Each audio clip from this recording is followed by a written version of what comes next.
క్రీస్తు యేసునందు మిక్కిలి ప్రియులారా, లోకరక్షకుడైన యేసుక్రీస్తు ప్రభుని శుభనామములో ఆంధ్ర ఎవాంజలికల్ లూథరన్ సంఘం జనవరి మాసం 31వ తేదీని గోదావరి సినడుల సువార్త దినముగా ఆచరిస్తున్న సంఘ అభిషక్త అనభిషక్త సభ్యులందరికీ 181వ సంవత్సరపు గోదావరి సినడుల సువార్త దిన శుభాకాంక్షలు తెలియచేస్తూ ఉన్నాను. ఈ ప్రాంతములో స్వార్థీకరణకు ఆద్యుడైన రెవరెండ్ లూయి పి మెన్నో వ్యాలెట్ గారి సేవలను గుర్తు చేసుకుంటూ లూథరన్ సంఘ సభ్యులందరూ రెవరెండ్ లూయి పి మెన్నో వ్యాలెట్ దొరగారి సేవలను తెలుసుకుని స్ఫూర్తిని పొందాలని నా ఆకాంక్ష.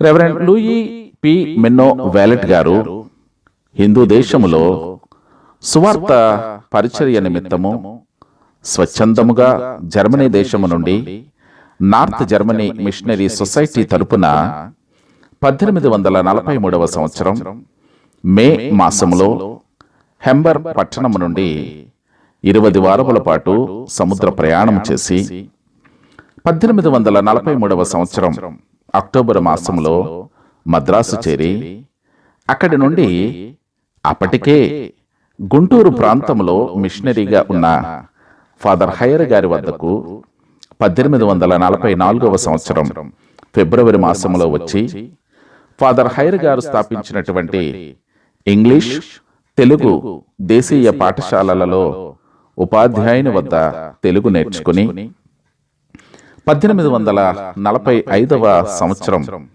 జనవరి 31వ తేదీన రాజమండ్రి చేరి అక్కడ తన స్థావరాన్ని ఏర్పరచుకున్నారు.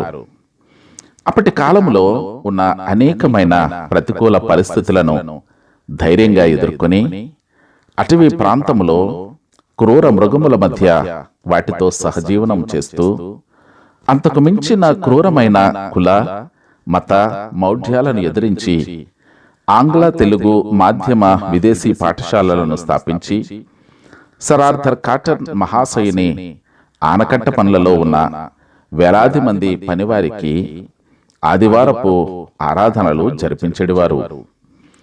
నర్సాపురం ప్రాంతంలో గోదావరి డెల్టా మిషన్ బోడెన్ మహాశయుని సోదరిని పాలకొల్లులో 1848వ సంవత్సరంలో వివాహం చేసుకున్నారు. ఒక్క సంవత్సరానికే తన భార్య మరణించగా తదుపరి ఆయన ఇక్కడ 7 సంవత్సరాలు పనిచేసి 1851వ సంవత్సరం మార్చి మాసంలో జర్మనీ వెళ్ళి తిరిగి వచ్చి 1852వ సంవత్సరం నుండి 1859వ సంవత్సరం వరకు బళ్ళారి, శ్రీకాకుళం ప్రాంతాలలో లండన్ మిషనరీ సొసైటీ వారి తరపున మిషనరీ సేవలు అందించి తదుపరి జర్మనీ వెళ్ళి 1887 వరకు సంఘ కాపరిగా పనిచేసి తన 79వ ఏట జర్మనీలోని బ్రెమెన్ అను ప్రదేశంలో 1892వ సంవత్సరం మార్చి మాసం 23వ తేదీన ప్రభుని పిలుపునందుకొని ప్రభుని సన్నిధానమునకు చేరారు.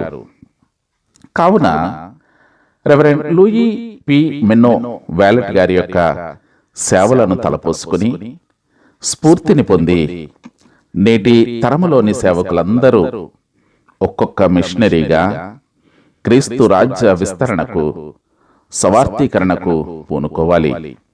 ఆంధ్ర స్వార్థిక లూథరన్ సంఘ విస్తరణకు కంకణబద్దులు కావాలి. దేవుడు మనకిచ్చిన అవకాశాన్ని, తలాంతులను దేవుని నామ మహిమ కొరకు వినియోగించి ఆయన చిత్తానుసారముగా జీవించాలి. అదే దేవుని యొక్క కోరిక. ప్రభు సేవలో మీ reverend Vijayaraju Kollapu, Andhra evangelical Lutheran సంఘము, తూర్పుగోదావరి సెనెట్. దేవుడు మిమ్మల్ని మెండుగా దీవించి ఆశీర్వదించునుగాక. ఆమేన్.